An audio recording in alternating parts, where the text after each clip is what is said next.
Devin, do you want to introduce yourself? Yes. Hi, everyone who is just meeting me for the first time. I'm Devin Danielle, like Nisha said. And my website is devindanielle.com, keeping it simple. But I help creatives and more, especially visual creatives, so designers, photographers, that kind of thing. I help you guys really hone in on your personal brand and your business. So I help you simplify your business and solidify your personal brand, because I know you guys spend a lot of time making your clients' brands beautiful and their businesses work seamlessly. And sometimes you forget to spend time on your own. So I really help creatives carve out that space and that time to like get serious about their own brand and to put their own personal branding and business tactics into place. Mm-hmm. Awesome. She is really, really good at what she does as well, guys. So you're really in for a treat with this. So I mean, we've had quite a few more people log in since I first introduced myself. So I'll dead quickly tell you guys again. My name's Nisha. I teach web and brand designers how to start, grow, and streamline their businesses. And I'm also a freelance designer.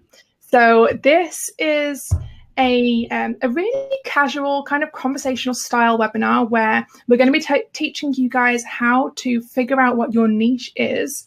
But you guys can feel free to ask any questions that you want.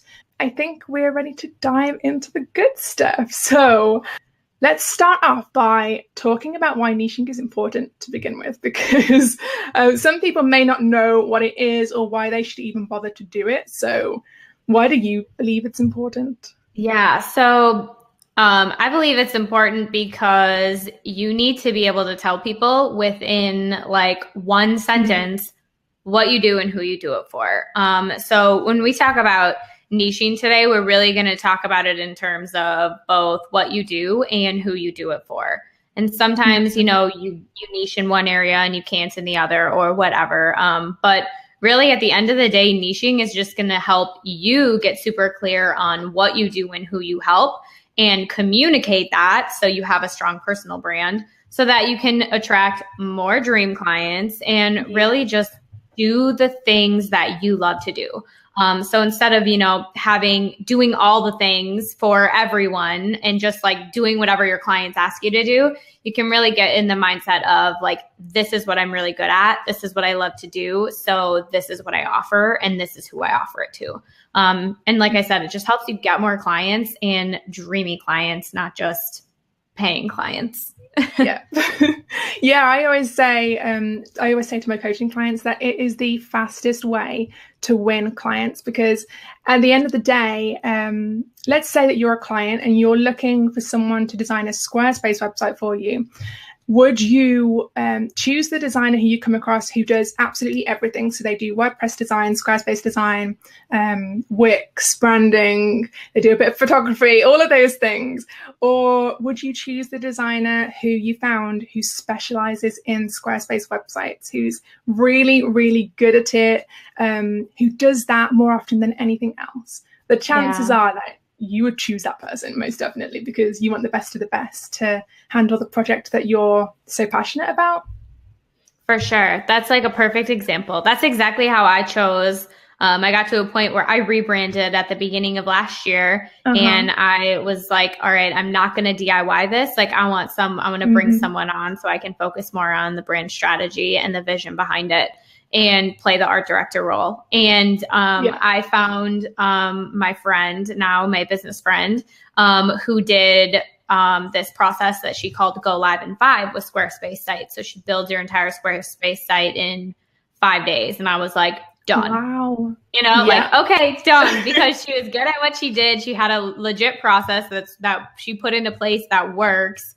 And it was a no-brainer. So I totally agree with that. You're going to pick the person who is specialized in something. Yeah, hands down, hands down. And I've done it just like you. I've done it with people who I've looked to hire too. I've always chosen the specialist. So before we dive into this topic, I do want to ask everyone who's here, do you have a specific niche that you focus on, whether that's the people that you're focusing on, like a specific target market, or a specific service that you offer? Do you guys have that? Or is that something that you're really struggling with at the moment? So if it is something that you're really struggling with, then type 1, the number 1 into the box, because that's easiest for you guys, and let us know. Because I've heard from some designers recently who have got a niche, but it's just not working out for them. And I've heard a lot saying that they don't even know where to begin with figuring out what it is. So I can see, quite a lot of people who've come today are just like, nope. Okay. I'm super far from being niched. Is that, do you say her name Ola? I think so. I like it. Me too. Okay. So we've got quite a lot of people who are saying no. We've got some saying that they have, but it's hard to handle. Okay. So we've got a bit of a feel for what you guys' situations are like. Oh, Nikki commented in on Instagram and said she was going to join in and said she has questions about how to narrow in on her niche. So perfect. Awesome. Okay. Well, guys, remember you can ask any questions that you want. Megan says she has a few, but she wants to focus so that she can quit her full-time job. Well, I guarantee you, Megan, that if you do choose one and focus on it, you'll grow your business so much faster. Yeah. Okay. So we've got a lot who are trying to narrow in. Doing everything for everyone. Yeah, I feel you. Yeah. Mona, I feel you. That is literally, I feel like that's where everyone, starts in their business is like, I call it, so I always talk about it in like these 2 phases. Mm-hmm. Like we start out as freelancers, right? Mostly. Everyone here probably started out as a freelancer. And so you just like take on clients and you do the work that they ask you to do, right? Mm-hmm. And I think in my business, one of the biggest struggles for me was to turn my mindset from freelancer into business owner. And when you're a business owner, you tell the client what you help them with. So just for anyone who's still in that like freelance brain, freelance mindset, like one of the first things you have to kind of do is like flip that switch on in your own brain to say like, okay, instead of just, having my client tell me what they want and what they're going to pay me as a business owner, I'm going to set the price and I'm going to tell them what I help them with. So just a quick note. I love that. I really, really love that. So let's dive straight in to deciding what your niche should be and actually figuring that out, because I feel like that's where a lot of people get stuck. Do you find that? Oh, for sure. Because the first thing, and this goes back to too, if you're freelancing right now, one of the first things you can do is think back to past clients you've worked with or clients that you're working with now, and just figure out like who they are, what you helped them with, and assess if you actually enjoyed working with them and what you enjoyed, how you enjoyed working with them, like what you created for them. But I totally think it is a hard thing for people to do, because we immediately think that when we start to specialize that we're just gonna lose business. Like I feel like that's the first thing we all think of is if I say that like I only do Squarespace web design, like I'm going to lose all WordPress clients, or I'm going to lose all of these other clients. So I think it's definitely a struggle for all business owners when they get to that point of trying to figure out like what to specialize in. Yeah, for sure. I definitely think so. I think that the point that you made just is so good, to think about past clients that you've worked with and who it was that you loved working with, because the chances are that those are going to be your ideal clients. So they're at least going to have some qualities that you want in an ideal client. And yeah, I love that you made a point a while ago when we were talking about it, about choosing something that will make you stand out from your competition, something that's a bit different from your competition, to help you find your niche. I thought that was a really great point. Yeah. So Courtney Johnson of the Rule Breakers Club, I'm not sure if anyone's familiar, but I remember watching or reading something, and she was talking about how how we're all as business owners, that like when we say like, okay, I'm a web designer, I'm a brand strategist, I'm a graphic designer. When we use like those terms, we put ourselves in what she called like the Red Sea So like we're all at the same level doing the same thing. So we have so much competition. Where if you start saying like, yes, okay, I'm a web designer or I'm a graphic designer, but but these are the only people I work with, but this is the process that I use, or this is what I specialize in, you immediately take yourself out of that Red Sea and you become what I think she calls, you put yourself in the blue ocean, where it's so much easier to get clients because you're specializing in one thing. So you're no longer competing with everybody because you own your own private little niche. Yes, I love that. I love that you kind of eliminate the competition. It's a really great way for you to just stand apart from the crowd, because there are so many designers out there who cast themselves as a brand and web designer, or even niches that people think that they are using that are really specific, that they just haven't become specific anymore. Like people will say, I'm a brand and web designer for female entrepreneurs. Well, that is a great start, but there are so many designers out there now that are designers for female entrepreneurs, that what makes you and your designs and your process and services different to somebody else who does the same thing. So yeah, I think those are really great points. Oh my gosh, that's so true. Because when I started my business like 3 years ago, when I said I was a brand designer for creatives, I was a brand designer for girl bosses, and it was good enough. But like now the market has totally become saturated, where you need to get even clearer than that. Yeah, absolutely. Absolutely. So we've got a few questions. So let's just tackle those before we move on to more tips. So Concha, I think is how we say it, has said, hi Nisha, may I ask, why did you stop designing for Etsy sellers? Because that's the niche that I've started specializing in. Thanks. Any good tips for me? So I designed for some Etsy sellers when I first started as a freelance designer about 5 years ago, and there's nothing wrong with that niche at all. That's a really great niche to choose. But I stopped working with Etsy sellers simply because they tended to have a lot smaller budgets than the people that I wanted to work with, and I knew that if I wanted to offer bigger packages, more intensive packages, and if I wanted to charge higher prices, then I had to change my target market. And then Cathrilla, I think. Cathrilla. There's some amazing names. I was going to say, that is like a fierce name right there. Yeah. She said, what if you're just starting out and haven't really worked with clients? How do you decide what type of client do you like to work with? What do you think? Oh yeah. So I love this question because I feel ya. Like, how are you supposed to know if you can't look back at past clients? And honestly, my biggest tip for this is if you're just starting out, play around with it. So I want to ask you right now, like if you were to book a client tomorrow, who are they? Like, who do you hope they are? What do you hope they do? Are they a photographer? Are they a bakery? Are they a local bicycle shop? Like, what kind of client is it? And that already is going to help you narrow in on the space you might want to be in. And then just set out a goal to work with that specific person. So find someone in that market and just try working with them. And then if you're like, okay, I loved this part of the process, I didn't love this part of the process, or pick like 3 different types of clients that you would love to work with and try and get a client in each market and then compare afterward.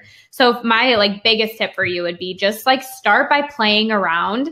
At this point, don't get too hung up on the market that you're going to serve forever. Focus more on like trial and error, test and change at this point.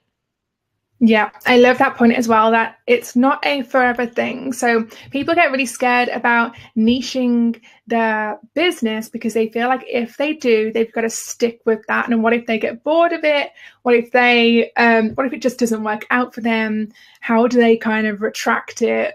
I feel like people, especially designers, worry about this so much, but you have to remember that, like Devin said, it's not a forever thing. So if you do try something, especially in the beginning, if you do try working with someone and you realize you don't like working with that kind of business, it's okay to change and try and work with somebody else until you figure out who it is that you really do want to work with. Yeah. And even a note to that, even if you do find or you do like define a niche and then you realize, you know, a year in, you're like, okay, I loved working with those people, but I kind of want to shift. That's totally normal. Like I have shifted in my brand, I would say every single year since I've been in business, I've slightly shifted. And yeah, I was going to say, and I know you have too, Nisha. So it's totally okay if you need to slightly shift and pivot, because your business and your brand are ever evolving. They're never going to stay the same. Like you can line everything up perfectly and get everything like put to every business plan and brand plan put together to a T. But in a year, something's going to change. So just know that whatever you pick now, like you said, Nisha, it doesn't have to be forever. It's going to grow and evolve with you. And it's totally okay to pivot. Absolutely okay. So do you see a question that you specifically want to answer? Oh, let me see.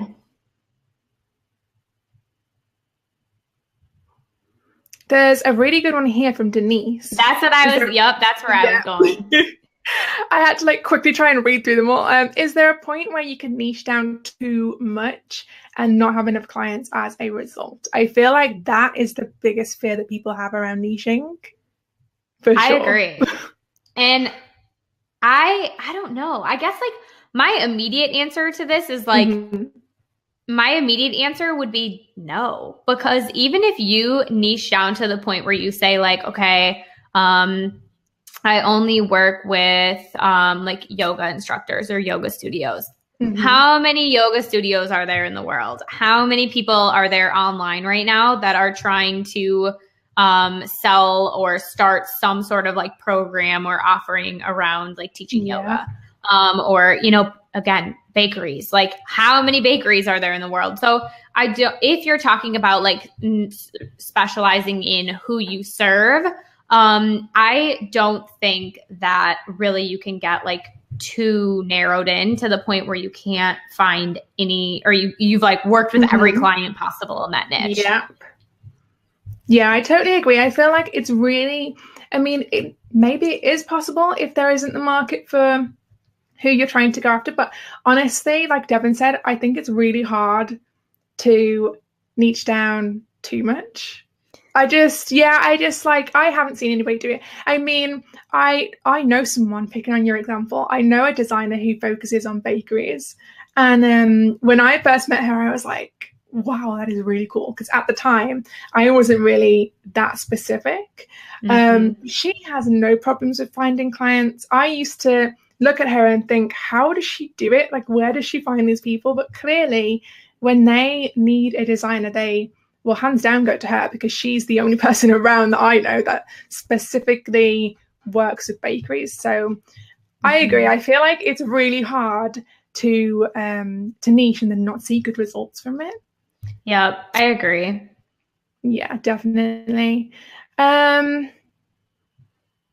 Right. B has talked about how she wants to pivot on the services that she provides, but she feels like she'll struggle to make money while making the transition. So I think this is a great segue into our next topic, which is all about transitioning. Once you choose what you're going to specialize in, let's talk about that. Let's talk about how to make that transition smoothly. Okay. So this is totally like this is from you guys. This is from my own experience. So I have, like I've said before, so I transitioned from a freelance designer to a design studio, like business, to a branding design studio, to offering only like brand strategy, brand coaching, and education. So I've done that transition like 3 times. And honestly, the first thing you need to do is rework your brand messaging, because if you can't tell people where you're transitioning and where you're headed, they're not going to know. So the number one thing I always have my own clients do when they are feeling like that need to shift, that need to pivot is to rework your brand messaging. And by that, I literally mean rework the who, what, how, and why of your brand. So sit down and get really clear in each of those points, like who you're trying to serve, what you're offering, what services, why you're moving into that realm, and how you're going to do it. And so that's like number one is rework your brand messaging. And then I suggest changing it like immediately on your social media bios and like your brand positioning statement on your website. Mm-hmm. Yeah, absolutely. I suggest the same thing. And I would even go as far as to say, like, with your blog posts and things, once you've chosen the area that you want to specialize in and you've changed all your social media bios and you've changed your website message and everything, I would say the last thing to do there, but it's really important to do, is to make sure that you go over to your blog and either delete or just unpublish the blog posts that are not at all related to your new niche, because I've seen that myself. I've seen people who have niche and it's amazing. But then you go over to their blog and there are blog posts all about these crazy different topics that they most likely blogged about before they niched down. And to a potential client, that's kind of confusing to see, because if they landed on your site and they see that you specialize in this particular thing and they're interested in only that thing, then when they go over to your blog, they're only interested in seeing blog posts on that topic. So just make sure that you also make sure that your blog posts are centered around what you are getting specific on. Yep. I actually totally followed that advice. And did that with my own blog when I transferred over. I had blog posts on there about like adventures, like travel stuff. And I'm like, okay, my ideal clients can be like, excuse me, what? Hold up.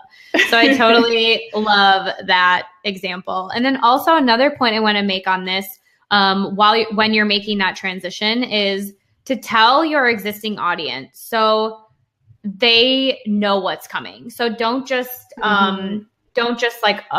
like you want to let them know, or you want to let them know that like you're thinking of them, that you still have them in your mind, and you're not just like leaving them hanging forever. So if you have a newsletter list, like send out a newsletter and just say, hey, like I just want to let you know about some changes that are coming. Like here's where we're moving, and make sure you tell them the why, because that's the thing that people can connect with. If you're honest about why you're moving in that direction, why you're changing, they're most likely going to be on board. And this is something Nisha and I have chatted about, where we even like make sure to reach back out to our like newsletter list and our community and just say like, thank you so much for sticking with me through the transition. Yeah. Because there are going to be people, like I had someone on my list for like 2 years and she's like, yeah, I remember when you were doing XYZ, and like they stuck with me through that whole process. And even just to use Nisha, to use your own background as an example, I started my business when you had, I believe it was called Betty Red Designs. And that was like how long ago, but I stuck with you because I was like, she's awesome. So just make sure you tell your community like what's going on too, so that they don't feel just like this abrupt, like smack in the face, like what's happening. And I want to talk to one more thing and then we can move on in this question. She said, the struggle is figuring out how to keep making money while you're transitioning. So I'm going to tell you from my own experience that the way I did this was, and the way we've talked about is basically we've said now, like figure out what your new brand messaging is, what your new brand positioning is, and change that on your social platforms, change it on your website. But that doesn't mean that you need to stop immediately working with those other clients behind the scenes. So while you're making that transition, I'm just going to give you an example, like from, again, my own life, where I was doing brand design and started only offering like brand strategy, brand coaching sessions, and teaching. While I was transitioning into that, I still had like 3 brand design clients like behind the scenes that I was working with. I just wasn't sharing that work on my portfolio or like sharing that on my blog, sharing it on Instagram. I was just making sure that what I was sharing was totally focused on that new place that I was transitioning towards, while I was still able to make money on the thing I was doing previously. Because I totally understand you got to pay the bills, you got to pay rent. Like you can't just abruptly stop making money for months. So that would be my suggestion for you, so that you can keep making money during that transition. Yeah, perfect suggestion. I did the same thing. I think that a lot of people thought that I just, when I made the switch from working as a full-time freelance designer to teaching other designers, I think a lot of people thought that I just dropped it completely and just made that switch instantly. But of course, if you do that, you are going to be left with no money coming in. So I just still carried on designing. I just didn't say on my website that I was designing. And even to this day, I still have a couple of like ongoing design clients that I absolutely love working with. And I don't want to give up because I love working with them. So it's totally fine to still do what you were doing before if you enjoy it or if you need to do it for income. Just don't advertise on your website that you do that, and just keep it really specific. Okay, so let me see. Okay, so Lucy asked a really good question. I think a few other people have said a similar thing that we might be able to touch on. She said she's been trying to find her niche for a while, and she knows the sort of people she wants to focus on, but they generally have no money. So what can she do? So what do you think? I've got my opinion, but I'll let you go first. Mine might not be a popular opinion. I think, Lucy, you're not going to like my opinion either. Okay. If the target market that you're looking at focusing on has no money to pay you for your services, you got to find a new target market. Because for you to run a business that makes you money, which in order to have your own business, you have to make money. That target market probably isn't going to be the way to go. So I would ask you to choose a different target market and to find maybe a similar target market that does have the ability to pay you for your services. I was going to say the same thing. It's difficult, I know, because you may be really passionate about serving a specific type of people or just like handling a specific type of service. But if you know there's not much money in it, then you're just going to be struggling for quite a long time. And eventually, if you don't want to go back to your day job or you don't want to continue struggling, you're going to change your target market anyway. Yeah. So the best thing to do is to just not start off with that target market. And once you find a target market that is willing to pay you and you're making successful money, you have a successful business and you're making the money you need to, then you could totally take on a couple clients that are in that target market that don't have the money to pay you, the ability to pay you, and use that as a way to give back. I've done that in my own business where I know where if I'm passionate about helping someone that doesn't have the money to pay me, I will take them on sort of as like a what's the word I'm thinking of?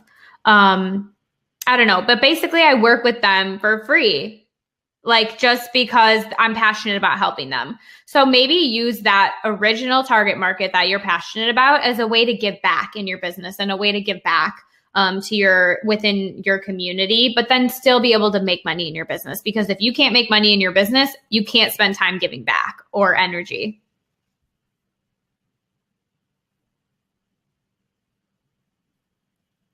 Nisha, I can't hear you. Can you hear me now? Yes. Okay. I always tend to do that. I always forget. Right. Pro bono. That was the word that we were looking for. Pro bono. Yes. So really great questions, guys. So just keep them coming in and we'll keep trying to answer all of them as much as we can. Rena has asked a really great question that I wanted to touch on. She asked, what if you're trying to specialize in a different visual style than what you've been offering? I don't really have work in my portfolio that represents the new visual direction.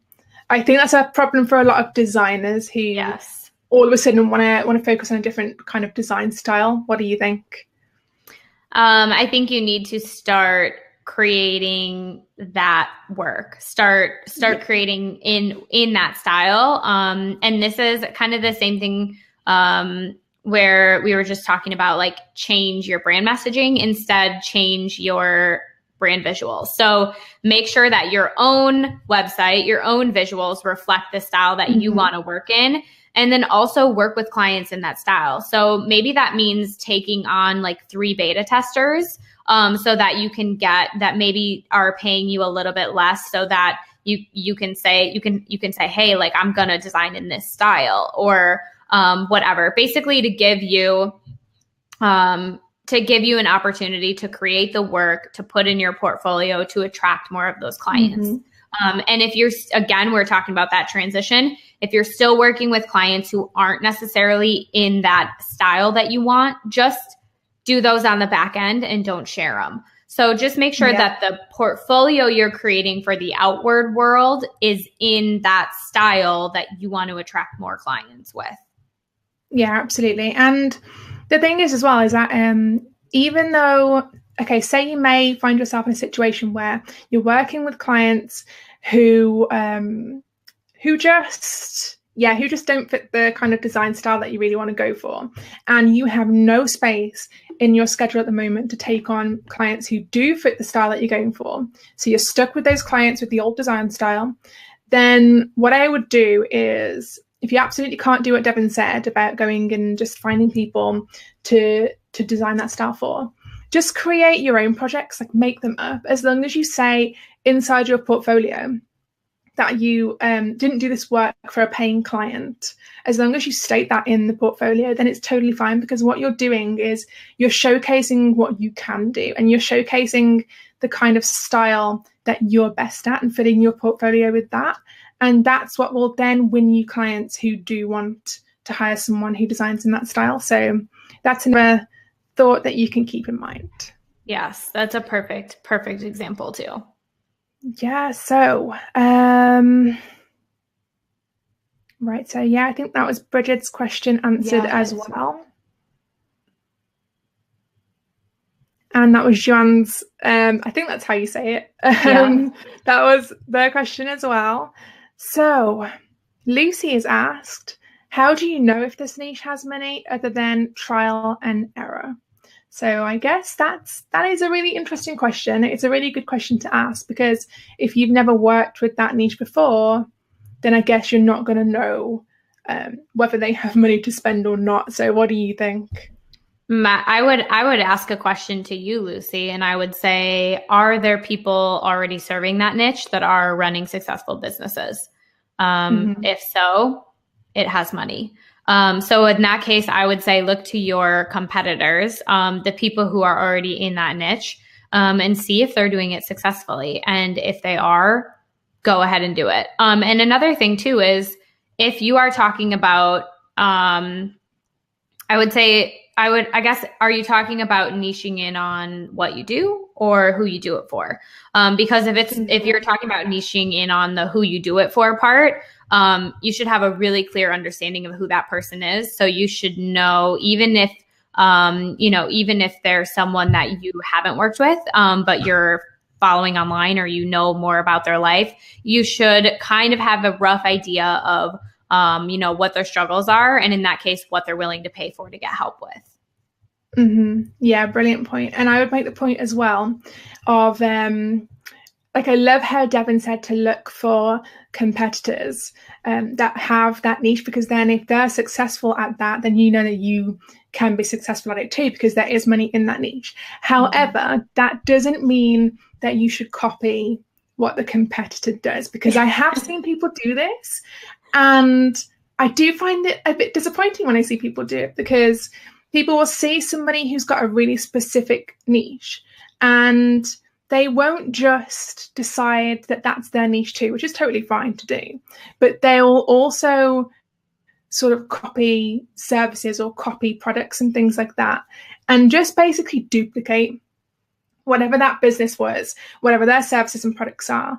I have seen people that have seen that working, so they'll just duplicate that. So that's not what you want to do. What you want to do is, yes, if you found people who have the same niche as you, it works for them, that's awesome. What you then want to do is stand out from that person. So don't just do what they're doing, because even if there's only 2 of you targeting that niche, that still won't make you stand out. It still won't make you any better than the position that you were in when you were a generalist. So just make sure that when you're niching, even if there's only one other person who has the same niche as you, to make sure that you even stand out from them as well. Yep, I think that's such a good point. No matter what niche you're moving in, Yeah. You got to make it slightly different. You got to figure out what your differentiator is, and what that thing you specialize in is. Yeah.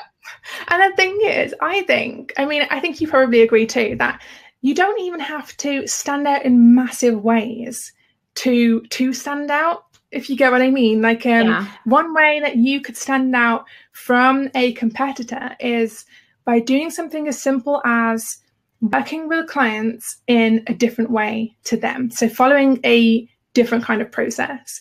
That is a small difference, but it's a meaningful difference. And that will be the thing that will help you stand out from other people who may have the same niche as you. Because even though we're talking about niching here, there's never going to be like just you in a niche and nobody else. There are going to be a few other people who are targeting the same people as you, and you don't have to have like big differences to have impactful differences, if that makes sense. Yeah, I think that's such a good point. That it can be like one small thing that you do differently. Yeah. It's a great point. Okay, let's see. Let me read through some of these. Jennifer has a good one. Mm-hmm. She says, how do you find the niche clients to change your directions? Where do you go to find them? Okay, that is a really good question. Let me read that again. How do you find niche clients to change your directions? Okay, so where do you find clients to fit your new niche that you're trying to specialize in? Awesome. I have like two thoughts on that. First of all, if you're not changing your niche like so much, like for example, if right now you're helping creative entrepreneurs and you say, hey, I really want to help photographers, you can go to the community that you've already created and say, hey, I am looking to work with more photographers. If you're a photographer, like raise your hand, email me back, and I would love to, throw an idea at you. And that's a great way to get those beta testers too. So my first thought is you don't have to totally ditch the community you've already created. Go in the community you've already created and try and pull out those people who are in that specialized niche you want to work with. And then my totally opposite answer, or my total opposite idea would be to think of what you had to do when you were first starting your business. You're going to have to do that same thing to get into that targeted space. So you need to find where those people are and start showing up in their world. So use their hashtags on Instagram, go to their communities on Facebook. So it's almost like starting over to find those new clients and then pulling out those ideal niche clients that are already in your community to help you attract more. Yeah, absolutely. Facebook groups are a great place to find like really specific niches, because there's a Facebook group for every niche nowadays.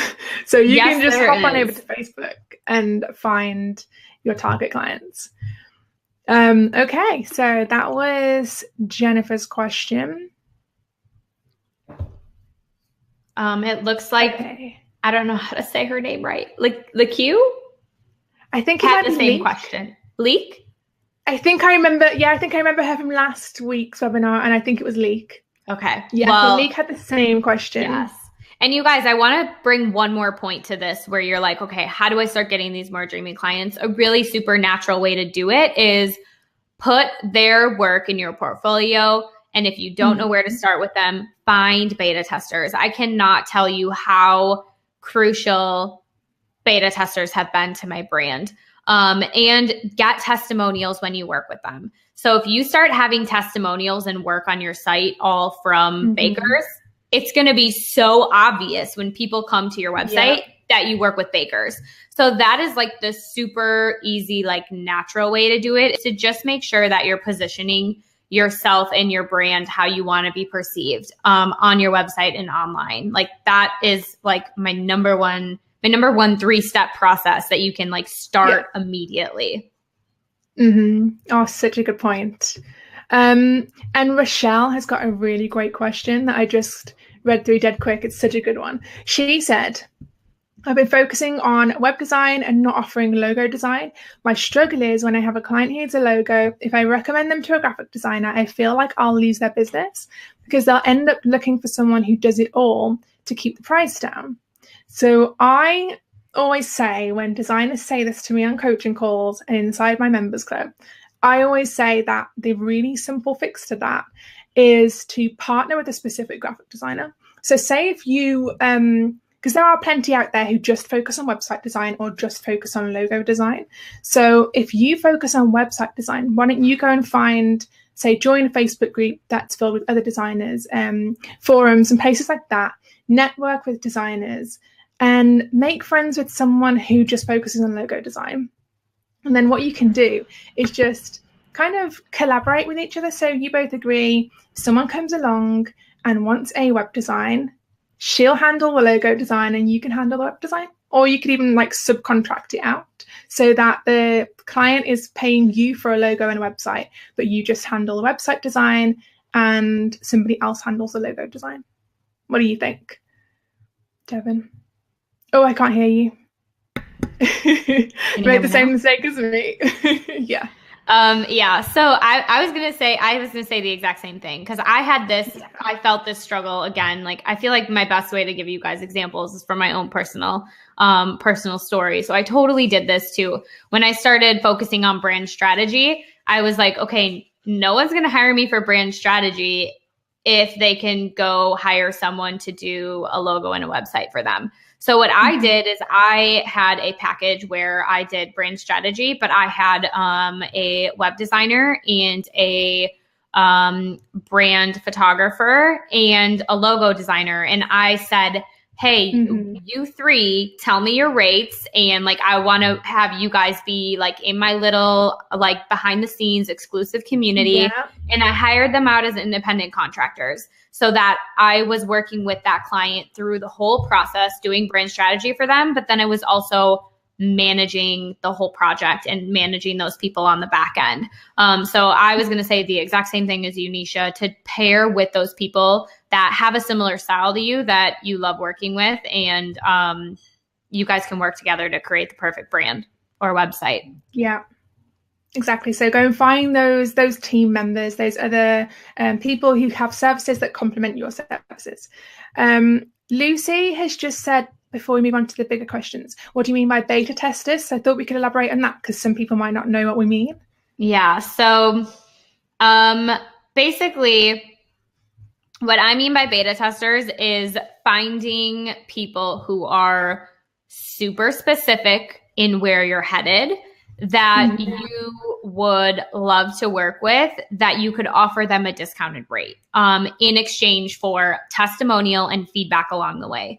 So if you normally charge $1,000 for a logo design, let's say, but you want to start going away from the target market you're working with and you want to move into, let's just use bakers because that's where we've been going lately. Yeah. You want to just work with bakeries, then set a limit for yourself and say, I want to work with 3 bakeries and I want to create logos for them and I want to charge them only $500. So reach out to, 10 bakeries or email your list and say, if you're a baker, I have an idea I want to run past you. Hit reply. And then you send them an email that just says like, I am looking to move in this direction and I would absolutely love to work with you on your brand. Let me know if this is something you'd be interested in. Send them a PDF document with some deliverables and some information laid out and just say, because I really want to move in this direction, I would be willing to give you like half the price in exchange for feedback along the way and testimonials. And then you're getting those 3 like first people in the door and you're getting testimonials for your website and you're getting portfolio work in the niche that you want to be in without doing that work for free. So really it's just a way to get people committed, to get the work to back you up, and also to prove that there's a market for where you want to go. Really great tips. Okay, so Jennifer has asked on like a similar kind of line to what we were just talking about with finding people to collaborate with who've got services that complement your service. She asked, is it difficult to find someone that has a similar design style to you? So what do you think? Do you think it's difficult to be able to find that around? I would say yes and no, because I found that person. So, I think if you're putting yourself in the right places where other designers hang out, I think you are eventually going to find that person. But it is going to take some work on your end. So for me, like I ended up going to a conference where I met a web designer, checked out her work and was like, oh my gosh, her style is actually like crazy similar to mine. Like, that's awesome. So then I started hiring her for my work, or for my clients' work. But I think it is going to take a little bit of work on your end, because you're going to have to make sure you're putting yourself in the right places, where those people actually hang out. And you're going to have to set aside some time to do that research and to go weed through websites. But I would say that there is going to be someone out there that has at least a similar design style to you. Yeah, I feel like it's not as hard as you would think it would be to find someone who's got a similar design style to you. And the easiest way or place to go and find these people, honestly, is Facebook groups. Because if you go and head on over to a Facebook group that's filled with other designers, then what you're going to do is you're going to very easily and quickly make friends with those people in that group. You're all going to get to know each other's styles, and also see what those people are like. So you won't just see what their design style is. You'll also, while you're interacting with them in the group, you'll get to see what their personality is like, because that is so important when you collaborate with another designer or developer, is to find someone who not only complements your style, but also complements your personality, someone you can work with really easily. So I would say find a Facebook group that's filled with designers and network and find your friends through that, because I know that it works. So that's why I'm recommending it. I'm sitting over here like, She-Lancers Club.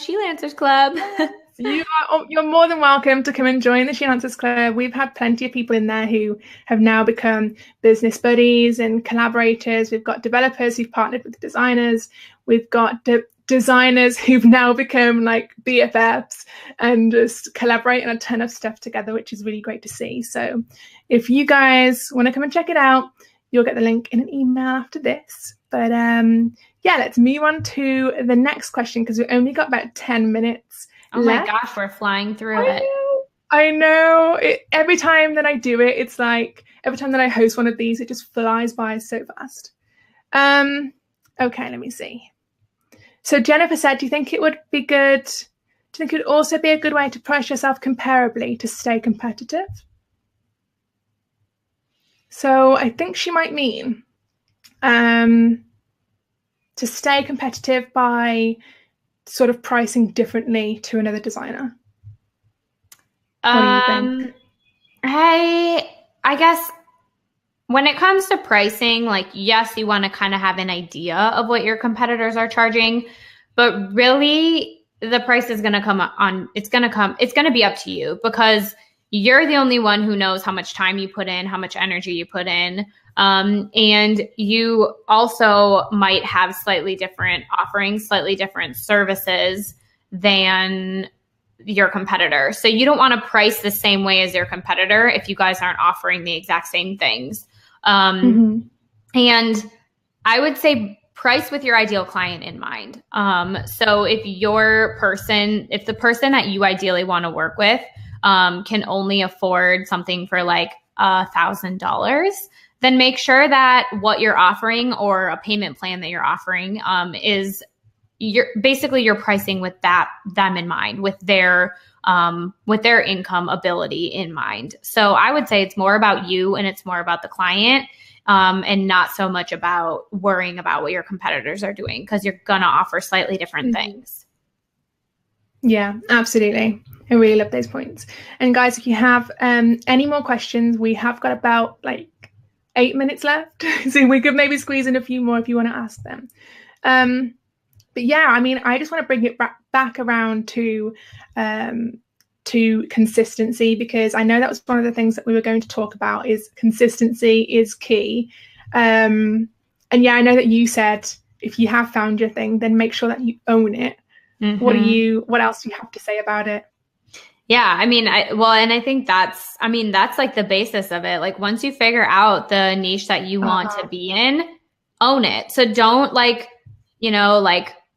walk around it and just be like, well, I kind of help, these people. Be like, no, I help photographers and designers with their business, or like Nisha's done. I help designers. Like that's who I help. So just own it on every platform that you're on, so that you're being super, super strong with your brand messaging and your brand positioning. Yeah. Because once you do that, the content you create is going to be so much easier to do. The services that you create are going to be so much easier to your content, your services are going to be easier to create. Let's put it that way, because you're going to create having that ideal client in mind and having that niche in mind.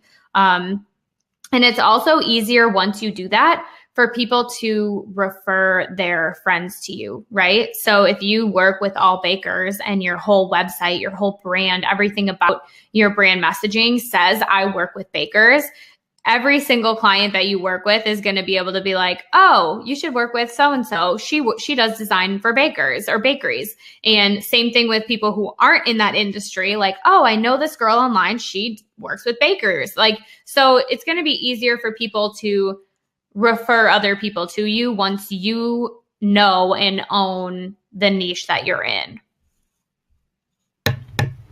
Absolutely. It's going to be so much easier. I can tell you from firsthand experience, because I've gotten really specific with my niche now. I am just serving designers, basically. That is it. And I can tell you from experience that, yes, it is hard to not kind of just like dance around it, but to just own it. It is difficult. I remember when I first did it, I would still kind of say that I work with designers, but I also work with like freelancers as well, and I also work with photographers, and I would still kind of like, I'd try to own it, but then I would chicken out a little bit. But I can promise you guys that once you just own it and you just stick to one thing, it makes life and business so much easier, and it also makes you attract people that are so much more into your message. So I get like so many more emails now, like replies to my newsletters and things like that, like an overwhelming amount that I didn't really get before. And that's because people are just connecting with a message because it's so specific to them. Mm-hmm. Yeah, that's such a good point, because people get excited about what you're excited about. So if you can get really specific to who you're talking to, they're going to get excited about everything you're sharing because it's so specific to them. Mm-hmm. Absolutely. So I think we've got like one last question from Nikki, who's saying that she loves her niche, but she's found it stressful, but she can't ever imagine changing her niche. So what do you think if someone's chosen a niche that they love, but it's just really proving to be stressful for them? What do you think on that? I think it depends, what's stressful about it. So Nikki, if you're like quick on the fingers, tell us like what's stressful about it, because I think if it's stressful because you can't make money off of it, then it goes back to the same point that we made earlier, where you might need to find a niche that you can actually make money in. But if it's stressful because you find yourself having to do parts of it that you don't love, I would ask you if there's a way that you can delegate or hire out some of that, or outsource some of that work that you don't enjoy doing so much, so that you can get back to the creative side that you love doing.